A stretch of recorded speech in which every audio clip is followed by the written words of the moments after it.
Hello students. आज हम लोग क्लास 10th मैथमेटिक्स का पॉलिनोमियल चैप्टर देखेंगे, जिसका प्रीवियस पार्ट हम लोगों ने लास्ट वीडियो में देखा था। आज हम इसका पार्ट 2 देखने जा रहे हैं। प्रीवियस पार्ट में हम लोगों ने वेरिएबल्स के बारे में जाना था। वेरिएबल्स जो कि थोड़ा सा नेताओं से कनेक्टेड था। नेता जिसमें आ रहे थे, लास्ट वीडियो देखेंगे समझ में आ जाएगा। जिन्होंने लोग देखा होगा वो जान गए होंगे। वेरिएबल्स जिसमें नेता आ रहे थे। एंड इसके बाद हम लोगों ने जाना था कांस्टेंट क्या होते हैं। कांस्टेंट जो कि फिक्स्ड वैल्यू होती थी, these were the constants. And terms के बारे में भी हमने प्रीवियस वीडियो में जाना था कि टर्म्स क्या होते हैं। एंड सबसे खास चीज जो चैप्टर को डिसाइड कर रही है, पॉलिनोमियल, जो कि कॉम्बिनेशन होता है वेरिएबल एंड कांस्टेंट का। ये वेरिएबल और कांस्टेंट के कॉम्बिनेशन से हमारा पॉलिनोमियल रेडी होता है। और इसके बारे में हम लोगों ने डिग्री के बारे में जाना था कि डिग्री क्या होती है। Degree was the highest power and terms की नंबर ऑफ टर्म्स उस पॉलिनोमियल में कितने हैं। इन टर्म्स और डिग्री के अकॉर्डिंग, पॉलिनोमियल्स को कई कैटेगरी में डिवाइड किया गया था। और प्रीवियस क्लास में हम लोगों ने इन कैटेगरीज को जाना था। सबसे पहले टर्म्स के अकॉर्डिंग हम लोगों ने जाना था कि पॉलिनोमियल को 3 कैटेगरीज में डिवाइड किया गया है, मोनोमियल, बाइनोमियल एंड ट्राइनोमियल। जैसा कि यहां पे आप सब देख सकते हैं लिखा हुआ है, लास्ट क्लास में सब लोग को एक्सप्लेन भी किया गया था। इसके बाद डिग्री के बेसिस पे पॉलिनोमियल को 3 कैटेगरी में हम लोग पढ़ेंगे, linear polynomial, quadratic polynomial and cubic polynomial. इसके अलावा और भी पॉलिनोमियल होते हैं, बट हमारे सिलेबस के लिए इतना ही इंपॉर्टेंट है तो हम इतना ही देखेंगे। सबसे ज्यादा इंपॉर्टेंट है क्वाड्रेटिक पॉलिनोमियल, तो इसके बारे में थोड़ा सा और अच्छे जानेंगे। आज के वीडियो में मेनली हम लोग क्वाड्रेटिक पॉलिनोमियल को ही टारगेट करेंगे, क्वाड्रेटिक पॉलिनोमियल को ही अच्छे से समझेंगे। क्लियर है? तो शुरू करते हैं आज का पार्ट 2। और पार्ट 2 में सबसे पहले जो चीज आती है वो जानते हैं कि जीरोस ऑफ द पॉलिनोमियल क्या होते हैं। लिखा हुआ है the values of the variable that make the polynomial equal to zero. The values of variable that make polynomial equal to zero. सबसे पहला वर्ड इसमें हम पॉलिनोमियल को ध्यान देते हैं कि पॉलिनोमियल क्या होता है। तो लास्ट क्लास में हम लोगों ने देखा था पॉलिनोमियल क्या होता है, पॉलिनोमियल की कैटेगरीज को देखा था। यहां पे हम एक पॉलिनोमियल लिखते हैं, polynomial P X is equal to X square minus 3x plus 7। ये हमारा एक पॉलिनोमियल है। अब इस पॉलिनोमियल में हमें जीरोस फाइंड करने हैं। फाइंड करते हैं सबसे पहले, अगर डिग्री के अकॉर्डिंग देखें तो इस डिग्री के अकॉर्डिंग इस पॉलिनोमियल को हम लोग क्वाड्रेटिक पॉलिनोमियल बोलेंगे अकॉर्डिंग टू डिग्री, क्योंकि हाईएस्ट पावर इसमें 2 है तो क्वाड्रेटिक पॉलिनोमियल इसको हम लोग बोलेंगे। एंड अब बोला गया जीरोस क्या होते हैं, तो पॉलिनोमियल के वेरिएबल की वैल्यू यहां पर पुट करने पर आंसर 0 आ जाए, so that will be zeros of the polynomial. कुछ एग्जांपल देख के इसको समझने की कोशिश करते हैं। तो सबसे पहले जो एग्जांपल हमारे सामने दिया हुआ है वो लिखा हुआ है x इज इक्वल टू -5। ये x इज इक्वल टू -5 एक पॉलिनोमियल है। कह रहा है कि इस पॉलिनोमियल, इस px पॉलिनोमियल में, इस px पॉलिनोमियल में जो वेरिएबल है वो x है। इस वेरिएबल की वैल्यू, इस वेरिएबल की वैल्यू यहां पर हम पुट करें, इस वेरिएबल की वैल्यू यहां पे पुट करें, कुछ भी वैल्यू पुट करें। सपोज वेरिएबल x की जगह हम लोगों ने 1 पुट किया, यानी 1 माइनस 5 इक्वल टू हमारा आंसर आ चुका है -4। या फिर वेरिएबल की जगह हम लोगों ने 10 पुट किया, 10 माइनस 5 इक्वल टू 5, सो हमारा 5 आ गया। को कह रहा है जीरोस तो नहीं निकाले आपने। जीरोस का मतलब है कि वेरिएबल की हम ऐसी वैल्यू पुट करें जिससे वो पॉलिनोमियल पूरा का पूरा 0 हो जाए। ये पॉलिनोमियल भी 0 नहीं हो रहा है। अब जैसे ही हम यहां x की जगह पे 5 पुट कर देते हैं, यहां x है, इस x की जगह पे 5 लिखते हैं, सो x की जगह पे हमने लिखा 5 माइनस 5 इक्वल टू 0 आ जाता है। यानी कि x की जो वैल्यू है 5, तो इस इक्वेशन के लिए 5 हमारा जीरोस हो गया। एक और क्वेश्चन देखते हैं, x plus 7 equal to 0। x में क्या वैल्यू पुट करें कि हमारा जो आंसर है वो 0 हो जाए। यानी x की जो वैल्यू हम यहां पुट करेंगे वही हमारा जीरोस हो जाएगा। तो यहां पे अगर हम x की जगह पे 7 रख दें, 7 माइनस 7 रखें, -7 + 7 इज इक्वल टू जीरोस आ जाता है। यानी कि -7 is the zeros of this equation. -7 is the zeros of this equation. एक और क्वेश्चन देखते हैं, x² - 49। फटाफट कमेंट करके बताओ कि यहां पर x की वैल्यू क्या पुट करें कि आंसर 0 आ जाए, और इसके जीरोस क्या होंगे। क्लियर? अच्छा, हमने वैल्यू सोच सोच के पुट कर रहे हैं। निकालने के लिए क्या करते हैं? निकालने के लिए एक सिंपल तरीका यूज करते हैं। देखो, सबसे पहले हमारे सामने जो इक्वेशन लिखी हुई थी x - 5 की, एक सेकेंड, हमारे सामने जो वैल्यूज लिखी हुई थी, सबसे पहला क्वेश्चन जो लिखा हुआ था x - 5। सो हम क्या करते हैं, इस इक्वेशन को 0 के इक्वल कर देते हैं, और 0 इक्वल करके x की वैल्यू फाइंड आउट करते हैं। तो -5 है, ट्रांसपोज करेंगे, उस तरफ भेजेंगे, तो भेजने पर x इज इक्वल टू कितना हो जाएगा, x इज इक्वल टू हो जाएगा प्लस का 5। सो आंसर क्या आ गया, 5। यानी कि 5 is the zeros of this equation. Zeros का मतलब ये नहीं है कि जो जीरोस होंगे वो जीरो ही होंगे। जीरोस का मतलब ये है कि वेरिएबल x और y कोई भी वेरिएबल हो सकता है, वेरिएबल की ऐसी वैल्यू पुट करो कि जो पॉलिनोमियल है वो पूरा का पूरा पॉलिनोमियल जीरो बन जाए, जीरो होल नंबर बन जाए, जीरो आ जाए आंसर हमारा। कुछ पॉलिनोमियल के वेरिएबल की वैल्यू ऐसी पुट करनी है कि आंसर जीरो आ जाए, तो वो जो वैल्यू होगी पॉलिनोमियल के वेरिएबल की, वही पॉलिनोमियल के वेरिएबल की वैल्यू हमारी जीरोस होगी। क्लियर है? नेक्स्ट क्वेश्चन पे आगे चलते हैं। Find the zeros of the polynomial. इस पॉलिनोमियल के जीरोस फाइंड करने हैं। सो जीरोस फाइंड करने के लिए सबसे पहला काम हमने यही बताया कि सबसे पहले इस इक्वेशन को जीरो के इक्वल कर लिया जाए। तो हमने सबसे पहला काम क्या किया, ये जो इक्वेशन लिखी है, इस इक्वेशन को जीरो के इक्वल कर दिया हमने। इस इक्वेशन को सबसे पहला काम यही किया, हमने जीरो के इक्वल कर दिया। अब जीरो के इक्वल करने के बाद क्या करें, तो क्लास 9th में सभी ने क्वाड्रेटिक इक्वेशन के फैक्टर करने सीखे। सो हमें मिडिल टर्म स्प्लिटिंग मेथड से इसके फैक्टर करने हैं, यानी कि -4 के फैक्टर करने हैं, -4 को 2 पार्ट में ब्रेक करना है। सो इसके फैक्टर करेंगे मिडिल टर्म स्प्लिटिंग से। सो मिडिल टर्म स्प्लिटिंग में इसके फैक्टर क्या बनेंगे, 4x² -2x +1। आई होप सभी को मिडिल टर्म स्प्लिटिंग से फैक्टर करने आते होंगे। जिसको नहीं आते हैं कमेंट करके बता दे। क्लास 9th का ये टॉपिक है, क्लास 8th का ये टॉपिक है, मिडिल टर्म स्प्लिटिंग मेथड, जो कि आप लोगों ने सीखा होगा। नहीं आते हैं तो नेक्स्ट वीडियो में हम इसको भी एक्सप्लेन कर देंगे। सो आगे हम दो दो के पेयर बनाते हैं। यहां पर पेयर बनाएंगे और पेयर बना करके कॉमन लेना स्टार्ट करेंगे। सो कॉमन क्या आएगा, सबसे पहला कॉमन आएगा यहां पर 2x। यहां पर कॉमन आ चुका है 2x, और 2x - 1 रिमेनिंग होगा। यहां पे -1 कॉमन आएगा, 2x - 1 जो सेम चीज होती है वो यहां पर आ जाती है। माइनस हमने कॉमन लिया, अंदर भी माइनस की वजह से यहां प्लस था, जो कि साइन चेंज हो गया है। माइनस कॉमन लेने पर सिंबल चेंज हो जाते हैं। क्लियर? अब हमें जो सिमिलर चीजें दिख रही हैं यहां पर और इस टर्म में, यहां पर दो टर्म दिखाई दे रहे हैं, दोनों टर्म में जो सेम चीजें दिखाई दे रही हैं, तो हमें दोनों टर्म में 2x - 1 सेम दिखाई दे रहा है।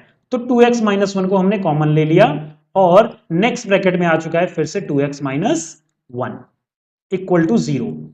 अब यहां पे हमें जीरोस फाइंड करने हैं, तो पहले वाले टर्म को, जो कि मल्टीप्लाई में लिखा हुआ है, एंड इसमें एक और लिखा हुआ है, इन दोनों को 0 के इक्वल करते हैं। तो सबसे पहले 2x - 1 को 0 के इक्वल करते हैं। सो जब 2x - 1 को 0 के इक्वल करते हैं, तो यहां से x की वैल्यू हमें फाइंड करनी है। सबसे पहले -1 को उस तरफ ट्रांसपोज करेंगे, तो -1 जब उधर जाएगा तो प्लस का 1 हो जाएगा, तो 2x = 1 हो जाता है। सो x के साथ 2 यहां मल्टीप्लाई में है, और उस तरफ जाएगा तो डिवाइड में हो जाएगा, तो x की वैल्यू आ चुकी है 1/2। सो x की वैल्यू यहां पर 1/2 आ चुकी है। और वहीं पर हम लोग जब नेक्स्ट हम लोग देखते हैं 2x - 1 को, सेम 2x - 1 को जब सॉल्व करेंगे तो सेम तरीके से सॉल्व हो जाएगा 2x - 1, और सेम वैल्यू ही आएगी। तो x = 1/2 हमारी वैल्यू आ जाएगी। तो these are the zeros of the polynomial. ये हमारे पॉलिनोमियल के जीरोस थे। हमारे दो जीरोस निकल के आए, क्वाड्रेटिक इक्वेशन थी इसलिए हमारे दो जीरो निकल करके आए हैं 1/2 एंड 1/2। हालांकि इस क्वेश्चन में सिमिलर जीरोस निकल के आए हैं, बट जरूरी नहीं है कि हर क्वेश्चन में एक सिमिलर जीरोस ही निकल करके आए जो एक्स की वैल्यूज है। एक्स की वैल्यूज यहां पर अगर हम पुट करके देखते हैं तो हमारा आंसर जीरो हो जाएगा। जरा एक बार हम लोग पुट करके देखते हैं क्या सच में आंसर जीरो होता है या नहीं होता है। सो यहां पुट करके देखते हैं हम लोग, 4 मल्टीप्लाई बाई एक्स की जगह रखना है हमें 1/2 का होल स्क्वायर किया -4 इंटू 1/2 +1। सॉल्व करके देखते हैं क्या आंसर जीरो आता है या नहीं आता है। अगर आंसर जीरो आ जाता है यानी कि 1/2 हमारा इसका जीरो हो जाएगा। सो 4 मल्टीप्लाई बाई 1/4 माइनस 2 से 4 को कट करेंगे, 2 2 ज़ा 4 -2 +1। फिर इसके बाद देखते हैं 4 से 4 कट हो चुका है, 1 आया, -2 +1 -1 और 1 -1 हमारा आंसर आ चुका है 0। यानी कि 1/2 इस इक्वेशन के लिए हमारे जीरोस होंगे। क्लियर है? ये क्वेश्चन सॉल्व नहीं करना है इसको, ये हमने सिर्फ और सिर्फ वेरीफाई करके दिखाया था कि ऐसा हो सकता है, तभी हम लोग यहां पर वैल्यू निकल करके आएगी। और आगे हम लोग अगला देखते हैं, कुछ इंपॉर्टेंट पॉइंट्स को समझते हैं यहां पर हम लोग। सबसे पहला पॉइंट, अभी अभी हम लोगों ने देखा जब क्वाड्रेटिक पॉलिनोमियल को हम लोगों ने सॉल्व किया तो उसके दो जीरोस निकल के आए। तो सबसे पहला पॉइंट यहां पर बनता है कि किसी भी क्वाड्रेटिक कोई पॉलिनोमियल को अगर हम सॉल्व करेंगे, किसी भी क्वाड्रेटिक पॉलिनोमियल को अगर हम सॉल्व करते हैं तो वहां पर दो जीरो आना कंपलसरी है। नेक्स्ट पॉइंट अगर हम देखें तो जो क्वाड्रेटिक इक्वेशन होती है, क्वाड्रेटिक पॉलिनोमियल होता है जो, उसका जो जनरल फॉर्म होता है वो general form ax² plus bx plus c होता है। इस जनरल फॉर्म में जो a b एंड c है, a b एंड c जो है, ये a b c हमारे कांस्टेंट टर्म्स हैं, कांस्टेंट टर्म है ये एबीसी। और सर बोलोगे सर आपने तो बताया था कांस्टेंट टर्म नहीं होते हैं एबीसी की, एबीसी तो वेरिएबल हैं, यहां पर एक्स और एबीसी तीनों ही वेरिएबल, सब कुछ वेरिएबल है, सर कांस्टेंट टर्म कैसे हो गया। सो बेटा यहां पर हम लोगों ने एबीसी को एज अ कांस्टेंट टर्म यहां पे पुट किया है कि एबीसी एज, यहां देखने पर देखो समझते हैं इसको, एबीसी यहां देखने पर तो वेरिएबल लग रहा है, ठीक है, और वेरिएबल है भी, बट जब क्वेश्चन में यहां एबीसी की जगह वैल्यू पुट होकर के आएंगे, यानी एबीसी की जगह कुछ कांस्टेंट टर्म लिखे होंगे, कोई भी टर्म लिखा हो सकता है, ए की जगह हम कुछ भी लिख सकते हैं। सपोज करो ए की जगह हमने 1 ही लिख दिया, तो अगर ए की जगह हमने 1 लिखा तो 1 इंटू एक्स स्क्वायर यानी एक्स स्क्वायर रहेगा, सो एक्स स्क्वायर प्लस बी की जगह हमने लिख दिया 7, सो 7x प्लस सी की जगह भी हमने एक कांस्टेंट टर्म ले लिया, कोई भी नंबर ले लिया, जैसे 3 ले लिया। सो इस तरीके से ये, अब इस क्वेश्चन में ध्यान से देखो, सो इस क्वेश्चन में सारे एबीसी जितने हैं कांस्टेंट टर्म है, यहां पर कांस्टेंट टर्म। क्लियर? आगे देखते हैं अगला point. So we consider that zeros of the general form are alpha and beta. ठीक है, दो जीरोस निकल कर आते हैं, अभी भी थोड़ी देर पहले बताया, तो एक जीरो को हम लोग अल्फा कंसीडर करेंगे और दूसरे जीरोस को हम लोग बीटा कंसीडर करेंगे। अल्फा कुछ हम लोग इस तरीके से बनाते हैं, ये होता है अल्फा, और बीटा को हम लोग कुछ इस तरीके से बी बनाते हैं, और बी की लाइन थोड़ी सी लंबी रखते हैं। अल्फा और बीटा दो जीरोस हम मान के चलते हैं, एक वेरिएबल है, कुछ भी जीरोस निकल सकते हैं, एक जीरो को अल्फा मानेंगे और एक जीरो को बीटा मानेंगे हम लोग, ठीक है। और वहीं पर अगर अगर हम लोग अल्फा और बीटा का सम करते हैं तो सबसे खास चीज कि ये जो अल्फा और बीटा का जो सम होता है हमेशा -b/a के इक्वल होता है। अब सर ये -b कहां से आ गया, तो ये हमारा इस जनरल फॉर्म से आया। यहां पर जो b के साथ x के साथ जो लिखा है वो b है, यानी कि अगर क्वेश्चन अगर हम बनाए तो यहां पर जो लिखा हुआ है -7, ये प्लस का 7 लिखा हुआ है, -7 यहां माइनस लिखा हुआ तो माइनस की वैल्यू पुट हो जाएगी, और a की जगह 1 लिखा हुआ है तो 7/1 कर सकते हैं, ठीक है। सो ये हमारा फॉर्मूला होता है। नेक्स्ट अगर प्रोडक्ट ऑफ जीरोस निकालें कि अल्फा और बीटा का मल्टीप्लाई करें, सो होता है हमारा c/a, c जो कि हमारा ये कांस्टेंट टर्म है वो हो जाता है। नेक्स्ट हम फॉर्म देखते हैं, general form of quadratic equation. अभी हम लोगों ने देखा x² plus bx plus c, sum of zeros हम लोगों ने जाना -b/a, जो कि फॉर्मूला हम लोग शॉर्टकट में याद रख लेते हैं -b/a, बट एक्चुअल में फॉर्मूला -b/a नहीं है, -b/a है, बट एक्चुअल में ये होता है coefficient of x upon coefficient of X square. अब जनरल फॉर्म में कॉफिशिएंट ऑफ एक्स बी है तो हम लोगों ने शॉर्ट फॉर्म में उसको बी लिख दिया, और एक्स स्क्वायर का कॉफिशिएंट ए है शॉर्टकट में ए लिख दिया। बट एक्चुअल में कहीं कहीं पर जब हम लोग वेरिफिकेशन कर रहे होते हैं तो हम लोगों को इस फॉर्मूले का यूज करना होता है, coefficient of x upon coefficient of X square. इस फॉर्मूले का यूज करके हम उस क्वेश्चन को वेरीफाई कर रहे होते हैं। उसी तरीके से प्रोडक्ट ऑफ जीरोस जो कि सी अपॉन ए होता है, तो सी अपॉन ए को हम लोग लिखते हैं constant term upon coefficient of X square. Constant term जो कि सी होता है, सी यानी कि कांस्टेंट टर्म, लास्ट टर्म जो बिना किसी एक्स और एक्स स्क्वायर के होता है वो कांस्टेंट टर्म में आ जाता है। एंड एक क्वेश्चन करते हैं अभी, जहां पे इतना कुछ हम लोगों ने देख लिया, इस पार्ट 2 का लास्ट क्वेश्चन है। और क्वेश्चन क्या है, find the zeros of polynomial x square minus 2x minus 8 and verify the relationship between zeros and coefficient. कि सबसे पहली बात तो जीरोस फाइंड करने हैं। अभी थोड़ी देर पहले एक क्वेश्चन था, वहां पर भी हम लोगों ने जीरोस फाइंड किए थे, x की वैल्यू 1/2 और दूसरे x की वैल्यू भी 1/2 आई थी। लेकिन यहां पर एक खास चीज क्या है कि यहां पर हमें क्वेश्चन को वेरीफाई करना है। जो अभी थोड़ी देर पहले हम बात कर रहे थे वेरिफिकेशन की, कि वेरीफाई करना है, रिलेशनशिप बताना है, जीरोस एंड कॉफिशिएंट के बीच रिलेशनशिप बताना है।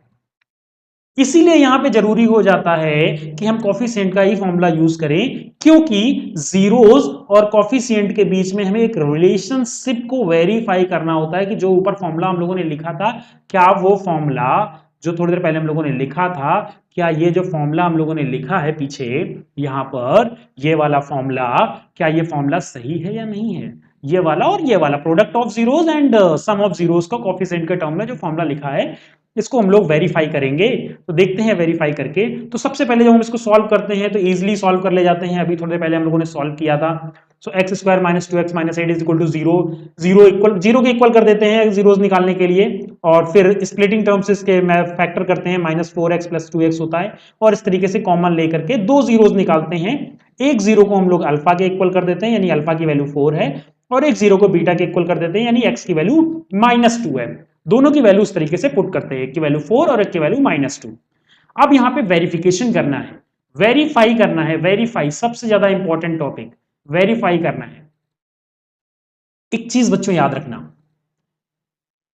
वेरीफाई करते समय कुछ लोग, कुछ स्टूडेंट्स बहुत सिंपल दिखाई देता है कि सर इतना सिंपल है, कर दिया हमने तुरंत।